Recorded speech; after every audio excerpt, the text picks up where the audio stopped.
Go and take it. That is the motto for the Texas Rangers. And tonight, Jeremy, in Game 3, the Astros went out and took it, doing basically everything you said they needed to do, and then they run away with an 8-5 win here in Game 3. You said attack Max Scherzer early, and that's what these Astros did. Yeah, you don't know what you're going to get from Max Scherzer after such a long layoff. You know, his last postseason in 2022, just last year wasn't all that great. 21 was pretty good. Yeah. We remember him in 2019 getting, we'll call it a neck fatigue, crick in his neck, right? Yeah. Sometime around then. And then comes out, can't pitch in Game 6 there. Comes out in Houston, it's Game 7, and it's good morning, good afternoon, good night. Yep. Right? So you don't know what you're going to get with a guy like that. A couple years later, fatigue was there a little bit. His fastball's a little flat, pitched in the middle of the strike zone. You could tell early on that the Astros hitters were not bothered. How can you tell that? Altuve was aggressive and the barrels working out front, loud contact. Bregman, barrels working out front to right center field, loud contact. When you see things like that, hitters aren't bothered. On the other side, you see Javier, we call beating the barrel to the spot. Barrel's kind of depressed a little bit coming through the zone, and you have out after out. And up to Jason, I said, this game's going to get him, and this game's going to be over pretty quick. All right, so Max Scherzer, I think coming into this game, because of the long layoff he had, pitching real games. Of course, he's pitched simulated games and things like that. But I kind of felt that he could be all over the place, and we saw him hit Yordan Alvarez. We saw a wild pitch. We saw not the typical Max Scherzer we're used to seeing, and I wasn't surprised given the layoff he's had. Well, it depends on the version of the Max Scherzer. We have seen that guy this year earlier with the Mets, right? I mean, all right. So, but as far as what you and I have seen live with our own eyes, different dude. You know, and the reality is that with that type of layoff, any pitcher can be affected. Somebody in this phase of his career, what we said yesterday was that Max Scherzer was going to come out and compete. And he competed. But he was living in the middle of the strike zone against a very good hitting team who really needed a night like this, right? I mean, they needed to come back after 2-0 and 5-4 and kind of squandering some opportunities in Game 2 to be able to come back tonight and put together some good at-bats, to see some productivity. Yordan Alvarez hit that ball that was robbed by Taveras, for example, on the screws. And you guys won't believe me, but Jason knows. I had a little bit of a premonition he was going to go deep right there. Yep. And sure enough, Taveras brings it back in the ballpark. Bottom line is you see at bats come together, you see the barrel start to work in the right part of the zone, and you see Javier give them a night that he needed to give them. And that's how you get out of here with, you know, winning a game, and now it's 2-1. I don't want to go inning by inning, but it's interesting that when you look at that Astros first inning, you had a fly out by Altuve to center, you had a strikeout by Michael Brantley, and you had another fly out to the outfield, fly out to Taveras and center by Bregman. But you still turned to me and you said, they're going to get him. They're going to get Max Scherzer. What was it about those first three hitters and what Scherzer was doing on the mound that made you feel so confident that the Astros were eventually going to, I don't want to say erupt, but listen, they scored 3 runs in that second inning, which really set the tone. Well, you know, your first thing you're doing is you're watching how Scherzer's executing, and you're watching the ball off the bat. Max Scherzer was living in the middle of the strike zone with his fastball. You can't do that. Now, I think there were some people out there thought he was painting because it was 1-2 up, you know, a 3-hitter inning. He was not painting.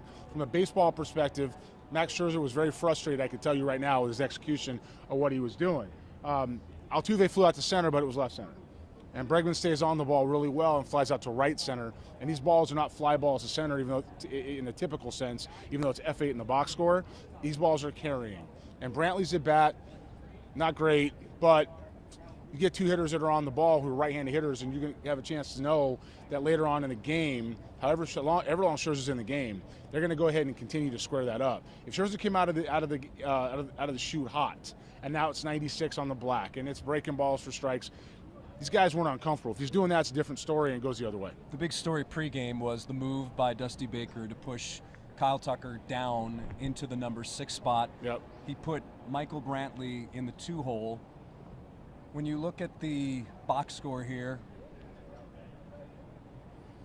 is there a definitive difference with Kyle Tucker batting 6, or is it just a matter of, listen, Jose Altuve got his tonight.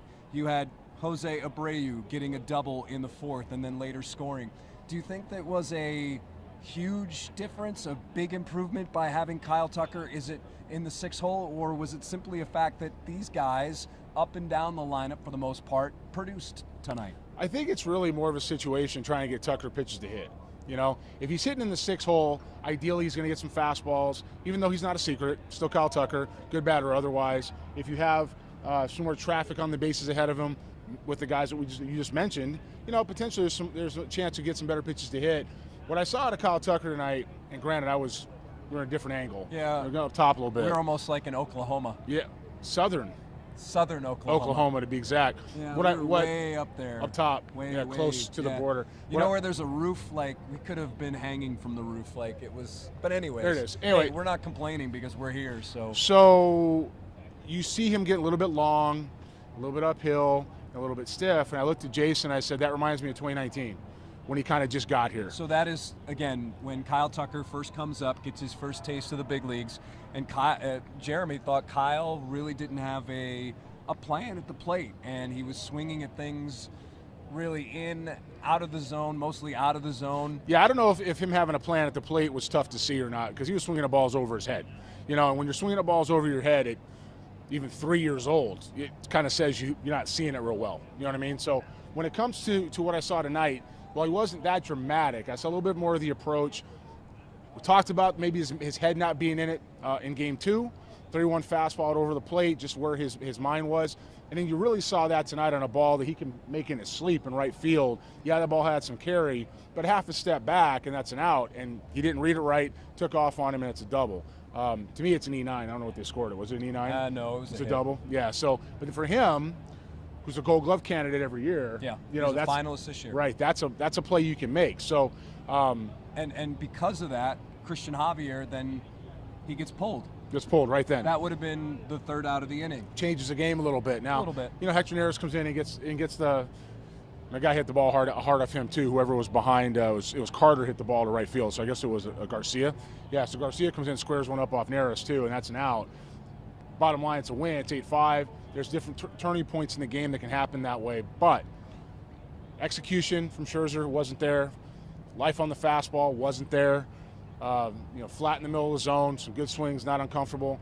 And Javier was the opposite. And that's what good starting pitching can do, is it can really shorten the game for you by keeping the bullpen guys who get used a lot in today's format, right? Yeah. A little more fresh. And Javier did exactly what he was supposed to. Lynn says, I wish the Astros would have a strong start in every game. That felt good, maybe so much. But everybody wants a strong start in every game, Lynn. We want to feel that way. Stars get paid a lot of money to go out and do that, so you're not wrong. She also means the run support. Yeah, no, you're not wrong. I mean, if you play winning baseball, and look, we talked about up top, this team can still go to the World Series and they can still win it, right? And they're obviously doing a lot better here, at least with tonight against Scherzer. Now tomorrow. I was just going to bring that up. Go ahead. Dusty Baker, as far as we know, at 10 to the hour, 10:50. has not announced a starting pitcher for Game 4. I don't believe Texas has either. I don't believe they had Okay. either. I don't. All right, so who would you go with if you're Dusty Baker in Game 4, and why? Well, I'm going with Urquidy Yeah. in Game 4 if I'm the Astros. Now, if I'm the Rangers, I have a guy that I'm going to go with. Okay. I'm not going to say it because Why? Because I know too many Rangers. Oh, okay. I'm not going to give them who I would think they're going to, what they would do. I think they're going to go with Andrew Heaney. Whether I tell you I would do that or not is not, but I think that's who they're going to go with. There's a couple other bullets they have in their gun still, so to speak, as far as their what's it, arm barn? The arm barn? They got some people in their arm barn rotation still they can run out there, but Montgomery versus Verlander, what I understand, would be Game 5, right? From what I understand on their side. Yeah. So what they do tomorrow is going to set up really 6 and 7 should they get there.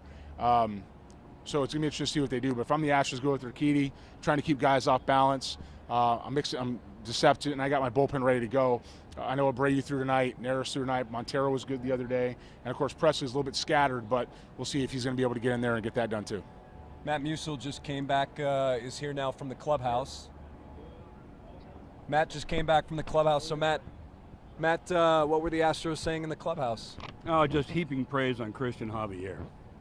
It's one of those things that I guess they oversimplify the game of baseball, but starting pitching is so important. Oh, yeah. That's where it all starts. That's why they get paid so much money. But player after player after player said, look, if it's a big game, You guys have been around. Christian Javier, what does he do? Comes through with big-time performance, and he did again tonight. He does. 5 2/3, 3 hits, 2 runs, both earned, and he had a scoreless streak of, I think, 20 or so innings, and that was snapped. But he was clearly in command, and that's what Christian Javier does. Any mention in the clubhouse about a Game 4 starter? From what we understand, Dusty has not named it. I asked Maldi, and he goes, no, no.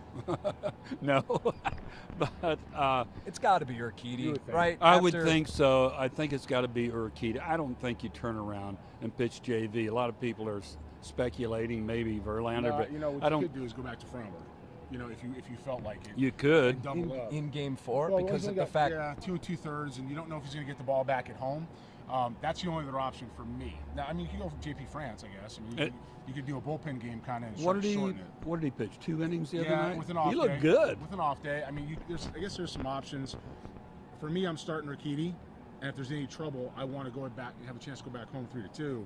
So I'm starting Urquidy. If there's any trouble, I got my bullpen, whoever it is, whether it's Valdez and whether it's France, and just coming behind 2 innings at a time. I thought it was interesting that Michael Brantley has moved up in the lineup because of his stick, and then he makes the defensive play of the game, and everybody in the clubhouse was saying, well, we knew he could get to it. We knew he'd make that play. Of course, he didn't stick the landing. He rolled afterward. But Uncle Mike got there and made the play defensively, and everyone looks up to him. In fact, Jose Altuve just said, he's a father figure in our clubhouse. Yeah, but again, that just shows you, everyone talks about speed in the outfield, Any experienced outfielder will tell you what, Jeremy? It's all about angles. I mean, angles and instincts, and there's something that outfielders say is, and a ball goes up to a certain height, it's got to get caught. That ball was driven off the bat. The one thing I can tell you about that angle we had is you can see the first step, and he broke well. He stayed on his path, tracked it down. To me, there was never a doubt that he was going to get there because of how clean he had that. Now, look, he dove and he laid out and he made a hell of a play, but at the end of the day, I thought the ball was going to get caught because a big league outfielder is going to catch that ball. Yep. I think the bad news for the Rangers is that, Jose Altuve's bat has come to life. Yep. And Kyle Tucker got a hit finally. Yeah, and Breggy, I mean, a couple of those I thought were going to leave the yard. He said, I thought they were going to leave the yard, but he said, I can't do anything after I hit him. I just try to hit him as hard as I can. His approach, I saw him today before MVP. When he came out and before they started hitting, and his eyes looked different. He looked clear. He looked comfortable, smiling. He hasn't been doing that last couple of days. He'll probably get mad at me for saying that now, but he just hasn't been. And when I saw him today, it was a different guy. It was back to that, I'm enjoying myself to be here. Clearly there's some things that are happening in the world that may affect where he's at. But he showed up today mentally. I've seen him play since he was 14 years old, and I've watched his ups and downs, and he's a energizing force for this club when he's right. And he works hard every day to be right, one way or the other. So to see him do that, even if the outs, hitting the ball hard to right center field, line drives, the ball gives some carry, it says he's a millimeter away, right? He's a millimeter away, and I'm looking forward to see what he does the rest of the series. I think he's about to break out. Yeah. And here's another thing I think that's worth mentioning is the Astros finally got into that Rangers bullpen, which many believe is really the weak link. But also, they face some of these guys who are starters. You talk about Scherzer. He's a guy who went 4 innings, but then John Gray is also coming off an injury. Right. And John Gray did not look good in terms of what the Astros did to him. I mean, I haven't really looked closely at the stuff, but when you look at the end result, he was touched up by the Astros. So I think from that perspective, I think the Astros have to feel good that, listen, if they decide to bring back John Gray in this series, I think Bruce Bochy might say, maybe I won't start him. I don't want to say anything about their general demeanor at home versus here. Talking Astros or Rangers? Astros. And I'm saying that because I'm going to go back to the Rangers pitching. The comfort zone these guys were in today was entirely different. It was just the way they went about it. And we talked about a couple times what that might be like. But at home they looked a little bit tight. And here they didn't. Now they're 7-1 here. That's right. In the stadium. I feel like they know that what they're able to do, and it's all right. I feel like they know what took they're the mic away. Sorry. And with the Rangers pitching, it hasn't been the healthiest staff, as you pointed out, and they're not the most command-oriented staff. Jordan Montgomery, who's been very tough on left-handers, has their best command right now. Even Evaldi's a scatter guy. You don't know if he's going to be in the zone as far as overall feel, or if he's just going to throw a bunch of strikes, or he's going to walk the moon. You don't know. So when it comes to what these guys are doing, if the Astros can take the approach they had tonight, the rest of the series, they'll beat the Rangers. Doesn't matter who they throw. They'll beat the Rangers. All right. Well, I think we should end on that. Yeah, I like that. I thought it was early on, both teams struggled with that strike zone because they were calling that strike. The home plate umpire, if it was a ball below the line, watching on TV, he was calling it a strike. I thought, well, somebody's going to have to adjust to that. Somebody's going to have to adjust and take care of that, and the Astros did. Yeah, as long as they're being consistent. You can and they were. Yeah, you can deal with it. I mean, that's part of the game these guys have all grown up with. I think we get, and you're correct, they were out of the zone. We get, as fans will get a little bit upset, because, hey, it's not in the box. Right? Oh, yeah. Umpires have their own zone, how they see it and where they're at, and the good ones will stay with the zone, right? So if he stays with the zone and the Astros adjust and the Rangers can't, as far as tonight's concerned, I mean, they're big leaguers, they're here too, then the Astros will win the game. But honestly, I really believe, after watching the way these guys came through, that this guy's a chance to go out, not just back to Houston, but beyond, to play whoever comes out of the National League. To me, this is the better ball club. Yep. And I got some friends over there in Texas. I'm telling you that now. And I think this is the better ball club. All right, everybody. For Matt Musil, former Major League scout Jeremy Booth, our KHO 11 baseball analyst, I'm Jason Bristol. Final score here in Arlington: Astros 8, Rangers 5, and now Texas leads this series 2-1, with Game 4 coming up very quickly. And of course, after that game, we'll see you right here as well. Thanks for watching.